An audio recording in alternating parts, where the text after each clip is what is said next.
हम सब रोज इस धरती पर चलते हैं, है ना? पर क्या कभी सोचा है कि हमारे पैरों के ठीक नीचे गहराई में क्या छिपा हुआ है? तो चलिए आज एक ऐसे सफर पर निकलते हैं जो किसी साइंस फिक्शन मूवी से भी ज्यादा रोमांचक होने वाला है, पृथ्वी के बिल्कुल केंद्र तक। लेकिन इस सफर पर निकलने से पहले एक सवाल मन में आता है, इंसान आखिर कितनी गहराई तक जा पाया है? क्या हम कभी धरती के बहुत अंदर तक पहुंच पाए हैं या फिर हमने सिर्फ इसकी सतह को ही खरोचा है? ये देखिए, ये है रूस का कोला सुपर डीप बोरहोल। इंसानों ने आज तक जो सबसे गहरा गड्ढा खोदा है वो यही है। सुनने में तो ये गहराई बहुत ज्यादा लगती है ना? लेकिन क्या ये सच में इतनी ज्यादा है? जरा सोचिए, ये जो गहराई है ना, ये पृथ्वी के केंद्र तक के रास्ते का सिर्फ 0.2% है, मतलब ना के बराबर। तो फिर सबसे बड़ा सवाल तो यही उठता है कि अगर हम वहां तक कभी गए ही नहीं तो हमें ये कैसे पता कि हजारों किलोमीटर नीचे क्या है? बस यही रहस्य है जिसे हम आज खोलने वाले हैं। तो ठीक है, अब अपना सफर शुरू करते हैं और नीचे उतरते हैं। सबसे पहले उन जगहों से गुजरते हैं जहां तक इंसान की पहुंच रही है।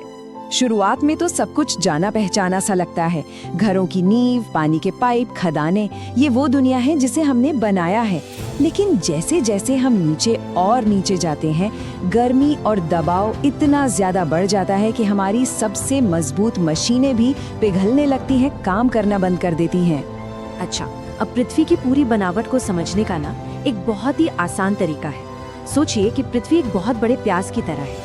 जैसे प्याज में एक के बाद एक कई परतें होती हैं, बिल्कुल वैसे ही हमारी धरती में भी है। तो चलिए अब एक एक करके इन परतों को छीलते हैं और अंदर झांकते हैं। तो अब हम क्रस्ट यानी सबसे ऊपरी परत को पार करके पृथ्वी के सबसे बड़े और शायद सबसे रहस्यमयी हिस्से में दाखिल हो रहे हैं। इस जगह का नाम है मैंटल और ये इतना विशाल है कि हमारी धरती का ज्यादातर हिस्सा यही है। एक मजेदार बात यह है कि जिस जमीन पर हम रहते हैं वो हर जगह एक जैसी नहीं है। जो परत समंदर के नीचे है वो पतली लेकिन बहुत भारी है, और जिस परत पर हमारे शहर और पहाड़ हैं वो मोटी लेकिन हल्की है। क्रस्ट और मैंटल के बीच में एक बाउंड्री है, एक सरहद। इसे वैज्ञानिक मोहो कहते हैं। और जैसे ही हम इस लाइन को पार करते हैं, हम एक ऐसी दुनिया में पहुंच जाते हैं जहां के नियम, जहां का माहौल, सब कुछ बिल्कुल अलग है। धरती पर जितनी भी बड़ी हलचल होती है, जैसे भूकंप का आना या ज्वालामुखी का फटना, वो सब यहीं से शुरू होती है। सोचिए कि ऊपर की जो सख्त जमीन है वो कई टुकड़ों में टूटी हुई है। ये टुकड़े, जिन्हें हम टेक्टोनिक प्लेट्स कहते हैं, नीचे की एक गर्म और नरम परत पर किसी नदी में नाव की तरह बहुत धीरे धीरे तैर रहे हैं। अब हम मैंटल में और भी ज्यादा गहराई में जा रहे हैं। यहाँ दबाव, प्रेशर इतना ज्यादा है कि चट्टानों के अंदर जो मिनरल्स हैं वो अपना रूप ही बदल लेते हैं। ये कुछ वैसा ही है जैसे बहुत ज्यादा दबाव पड़ने पर कोयला हीरे में बदल जाता है। और अब एक ऐसी बात जो शायद यकीन करना भी मुश्किल हो, वैज्ञानिकों का मानना है कि यहाँ जो मिनरल्स है ना, उनके अंदर हमारी धरती के सारे समंदरों को मिला दें तो उससे भी 3 गुना ज्यादा पानी, जी हाँ 3 गुना ज्यादा पानी फंसा हुआ हो सकता है। ये जो निचला मैंटल है, ये वैसे तो ठोस चट्टान है, लेकिन यहाँ तापमान इतना ज्यादा है कि लाखों करोड़ों सालों में ये एक बहुत ही गाढ़े उबलते हुए दलिये की तरह बहुत धीरे धीरे घूमता रहता है। और इसी धीमी गति की वजह से हमारे महाद्वीप खिसकते हैं और हिमालय जैसे ऊंचे ऊंचे पहाड़ बनते हैं। और लीजिए, हजारों किलोमीटर का सफर तय करके अब हम अपनी मंजिल पर पहुंच गए हैं। पृथ्वी का केंद्र, उसका दिल यानी कोर, एक ऐसी जगह जहां गर्मी और दबाव की हम कल्पना भी नहीं कर सकते। यहाँ हमें 2 हिस्से मिलते हैं। एक है बाहरी कोर जो पिघले हुए लोहे की तरह तरल है, और उसके अंदर है एक आंतरिक कोर जो ठोस है। अब मजेदार बात यह है कि दोनों ही जगहें बेहिसाब गर्म हैं, फिर भी एक तरल है और दूसरी ठोस। ऐसा क्यों?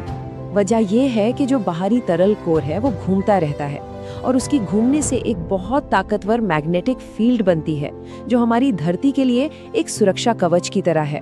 और जो अंदर का कोर है वो इसलिए ठोस है क्योंकि उसके ऊपर पूरी धरती का वजन है। ये दबाव इतना ज्यादा है कि वो लोहे को पिघलने ही नहीं देता, चाहे गर्मी कितनी भी क्यों ना हो। तो मतलब हमारे पैरों के नीचे हजारों किलोमीटर की गहराई में बहता हुआ ये लोहे का महासागर हर पल हर सेकंड हमारी रक्षा कर रहा है। अगर ये मैग्नेटिक फील्ड ना होती तो सूरज से आने वाली खतरनाक हवाएं हमारे वायुमंडल को उड़ा ले जाती और धरती भी मंगल की तरह एक बंजर ग्रह बन जाती। यहाँ जीवन कभी पनप ही नहीं पाता। तो अब वापस उसी सबसे बड़े सवाल पर आते हैं जो हमने शुरू में उठाया था। ये सारी बातें, मेंटल, कोर, पिघला हुआ लोहा, आखिर ये सब हमें पता कैसे चला? हम तो वहाँ कभी गए ही नहीं। यही तो इस पूरी कहानी का सबसे दिलचस्प हिस्सा है। अगर इंसान सिर्फ 12 किलोमीटर तक ही पहुंच पाया तो फिर उसे 6000 किलोमीटर नीचे की इतनी सटीक जानकारी कैसे मिली?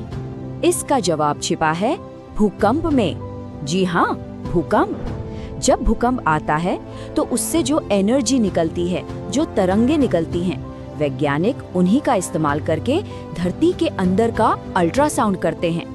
ठीक वैसे ही जैसे डॉक्टर हमारे शरीर के अंदर देखने के लिए एक्सरे या अल्ट्रासाउंड का इस्तेमाल करते हैं। देखिए, भूकंप से मुख्य रूप से 2 तरह की तरंगे निकलती हैं।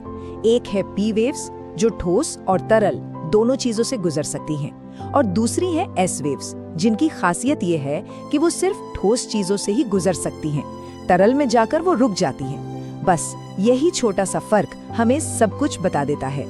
तो जब दुनिया भर के वैज्ञानिकों ने ये देखा कि भूकंप आने पर एस वेव्स धरती के एक खास हिस्से को पार ही नहीं कर पाती, वो कहीं बीच में ही गायब हो जाती हैं, तो उन्हें पक्का सबूत मिल गया कि जरूर वहाँ बीच में कुछ ऐसा है जो तरल है, जो लिक्विड है। और इस तरह खोज हुई हमारे ग्रह के तरल बाहरी कोर की। तो अगली बार जब हम इस जमीन पर चलें तो एक पल के लिए ये जरूर सोचना चाहिए कि हमारे पैरों के नीचे सिर्फ मिट्टी और पत्थर नहीं है। हमारे नीचे एक विशाल धधकता हुआ इंजन है, एक जीती जागती मशीनरी है जो लाखों करोड़ों सालों से खामोशी से हम सबको जिंदा रखे हुए है। ये सफर हमें यही याद दिलाता है कि जानने के लिए अब भी कितना कुछ बाकी है। तो अगली बार हम किस रहस्य को सुलझाने निकलें? क्या हमें किसी ब्लैक होल के अंदर झांकना चाहिए या फिर इस ब्रह्मांड के बिल्कुल आखिरी सिरे तक जाना चाहिए?